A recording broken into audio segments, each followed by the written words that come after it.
श्रीलंका के राजा वर्मा ने किस स्थान पर भगवान बुद्ध का मंदिर बनवाने के लिए समुद्रगुप्त से अनुमति मांगी थी? प्रयाग, बोध गया पर भगवान मेघवर्धन का मंदिर बनवाया था। अगला क्वेश्चन कि मंदिर निर्माण कला का जन्म कब हुआ था? सर्वप्रथम मंदिर निर्माण कला का जन्म सर्वप्रथम कब हुआ था? मौर्य काल से, गुप्त काल से, कुषाण काल से या सतवाहन काल से? मतलब मंदिर का निर्माण गुप्त काल से हुआ था। गुप्त काल में ही सर्वप्रथम मंदिर बनाए गए थे, जिसमें परखोटा जैसे ही मंदिर का निर्माण हुआ था। अगला क्वेश्चन, चंद्रगुप्त द्वितीय ने विक्रमादित्य की उपाधि कब धारण की?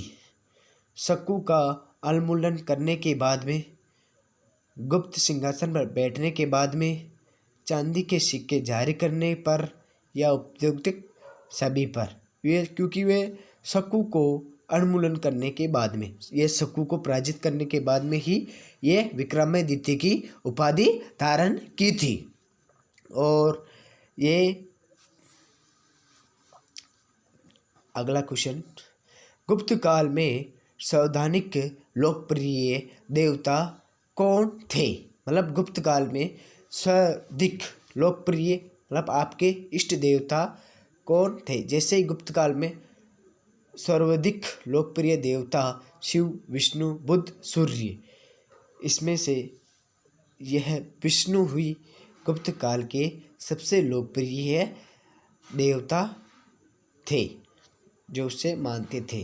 अगला क्वेश्चन, चंद्रगुप्त द्वितीय ने अपनी किस विजय की खुशी में चांदी के विशेष सिक्के जारी किए थे? चंद्रगुप्त द्वितीय ने किस विजय की खुशी में चांदी के विशेष सिक्के जारी किए थे? इसका है, इसने शक्कू को पराजित करने के बाद में इसने चांदी के सिक्के जारी किए थे। अगला क्वेश्चन, महरौली दिल्ली स्थित लोहा स्तंभ का निर्माण किस सदी में हुआ था? महरौली दिल्ली के स्थित लोहा स्तंभ का निर्माण किस सदी में हुआ था? 34वीं सदी में, 7वीं सदी, 33वीं सदी या द्वितीय सदी? लोहा स्तंभ आज भी हमारे दिल्ली के अंदर एक महत्वपूर्ण स्थान है, जो कि यह 34वीं शताब्दी में यह विक्रमादित्य ने बनवाया था, चंद्रगुप्त द्वितीय ने। ये आज भी स्थित है। फाहियान और होंगसांग ने किस राज्य को देखा था? कि फाहियान और होंगसांग ने किस राज्य को देखा? चंद्रगुप्त मौर्य एवं हर्षवर्धन क्रमशः, हर्षवर्धन और चंद्रगुप्त विक्रमादित्य क्रमशः, चंद्रगुप्त विक्रमादित्य कृष्णदेव राय क्रमशः, चंद्रगुप्त विक्रमादित्य और हर्षवर्धन क्रमशः। मतलब चंद्रगुप्त और विक्रमादित्य ने हर्षवर्धन क्रमशः था, या आप विक्रमादित्य बोल सकते हो या चंद्रगुप्त द्वितीय ही बोल सकते हो। अगला क्वेश्चन, कि धन्यवती थी, धन्यत्री थी, धन्यत्री क्या है?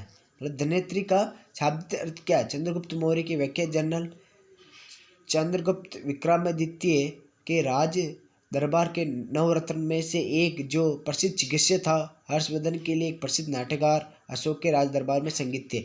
ये चंद्रगुप्त विक्रमादित्य के राज दरबार में नवरत्न जो एक हैं के लिए चिकित्सक प्रसिद्ध हैं, धन्यवत्री। अगला प्रश्न है, गुप्त काल शासन प्रणाली किस प्रकार की थी? गुप्त काल शासन प्रणाली किस प्रकार की? राजतंत्रनात्मक, लोकतंत्रनात्मक, गणतंत्रात्मक या इनमें से कोई नहीं? मतलब गुप्त वंश किस सत्ता पर चलता था? ये किस सत्ता पर चलता था? ये राजतंत्रनात्मक चलता था, राज्य के ऊपर ये चलता था।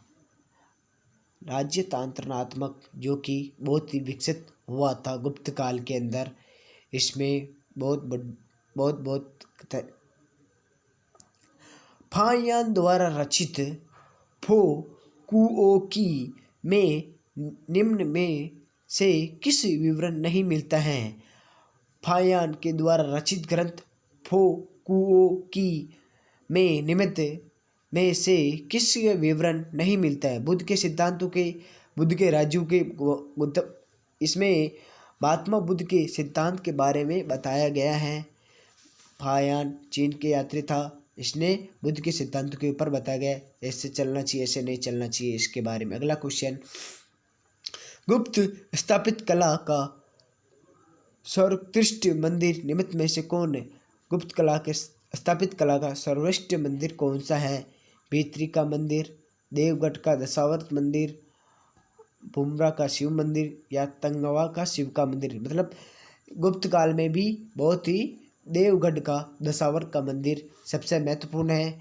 इसमें सर्वप्रथम मंदिर बनाया गया था और सर्वप्रथम मंदिर इसमें ही गुप्त काल में ही बनाया गया था और ये सबसे प्रसिद्ध मंदिर है, ये आज भी विकसित है।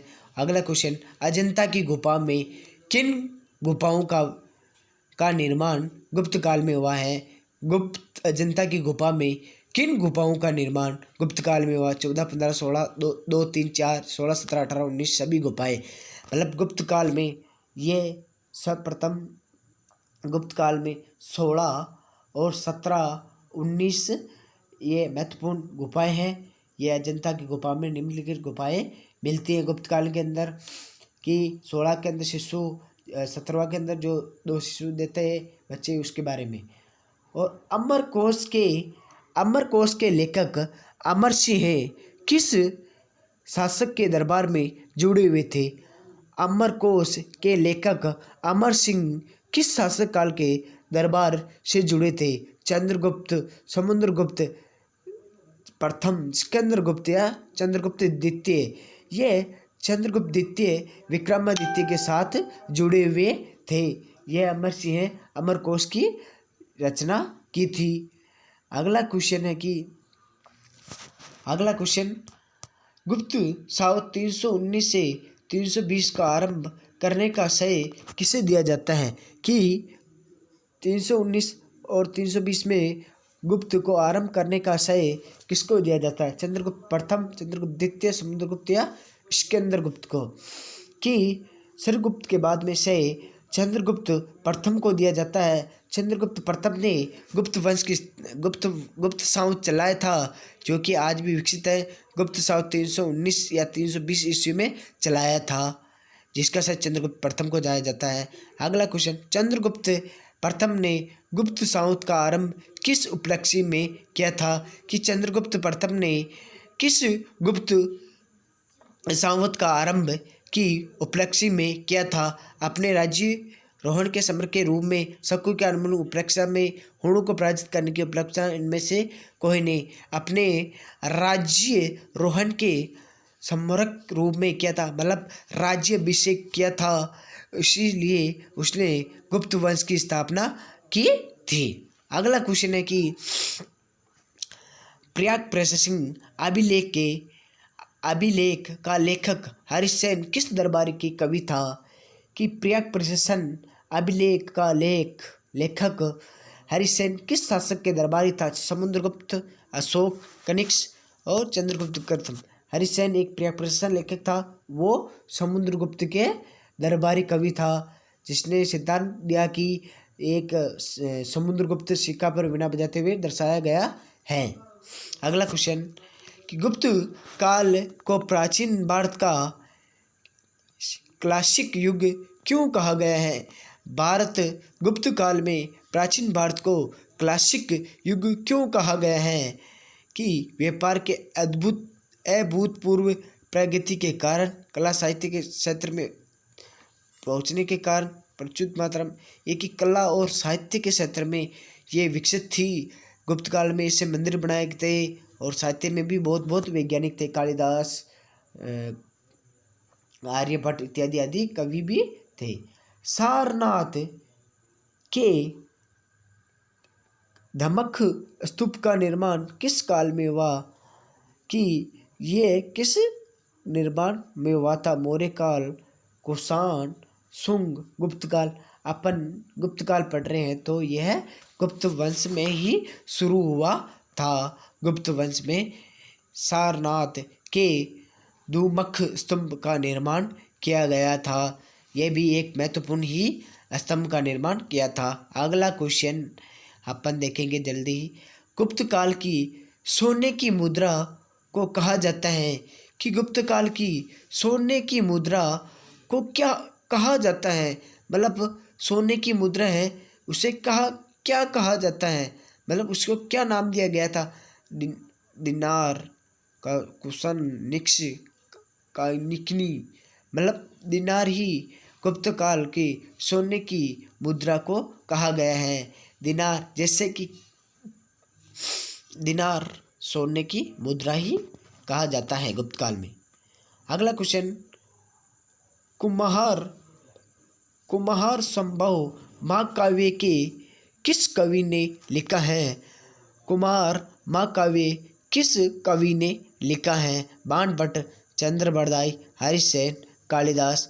इसमें से कालिदास ही जिसने रचना की, हरिसेन प्रयाग प्रशासन, चंद्र बरदाई जो कि ये पृथ्वीराज चौहान के थे, बाण भट्ट ने नहीं की थी। और बाण भट्ट कालिदास ही इसने कुमार संभव की रचना की थी। नालंदा विश्वविद्यालय की स्थापना का युग था। नालंदा विश्वविद्यालय की स्थापना का युग किसे कहा जाता है।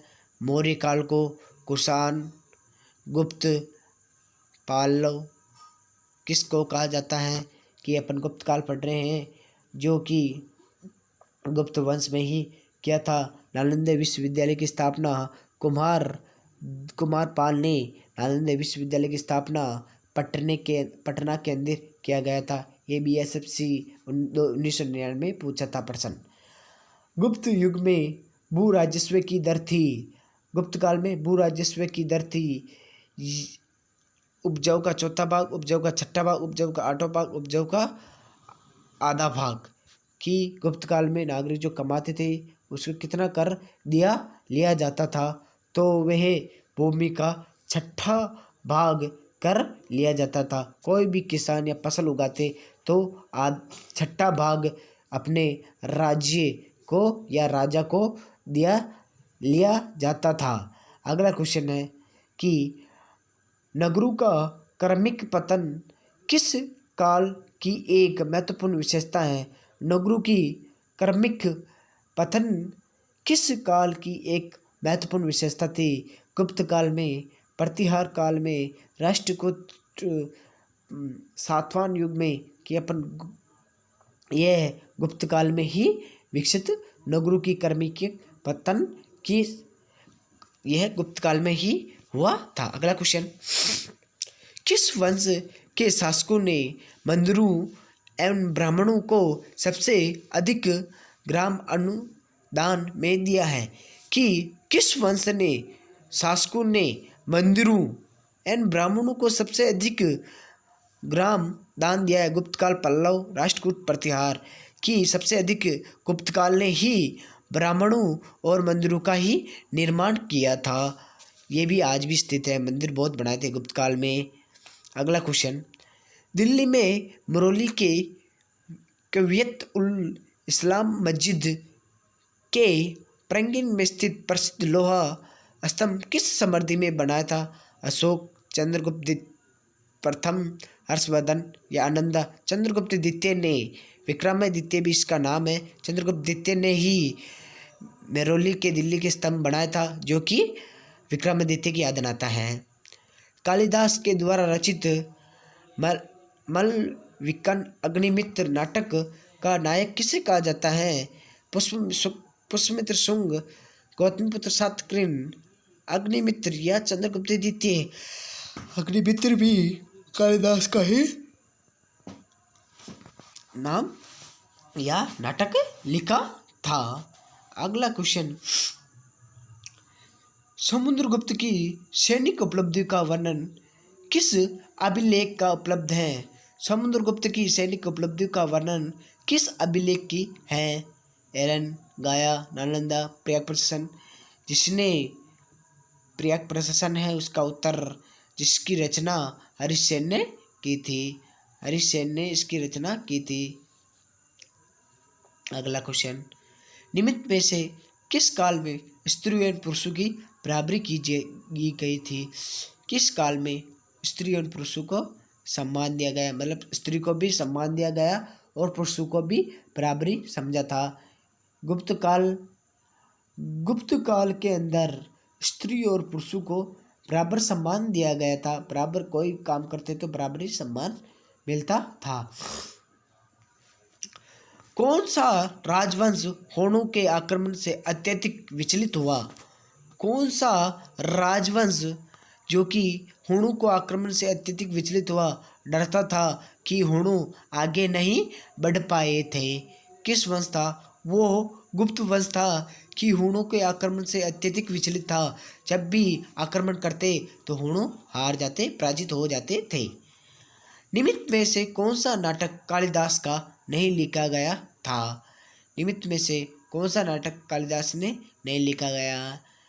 मतलब अग्निमित्र, अभिनव शुक्लांत, विक्रमोर्वशीय, जानकी हरण जो कि कालिदास के नाटक नहीं है। यही, और मैं मेरा यूट्यूब चैनल SLV एजुकेशन को सब्सक्राइब कर देना और बेल आइकन की घंटी दबाकर अन्य लोगों के साथ शेयर करना। धन्यवाद।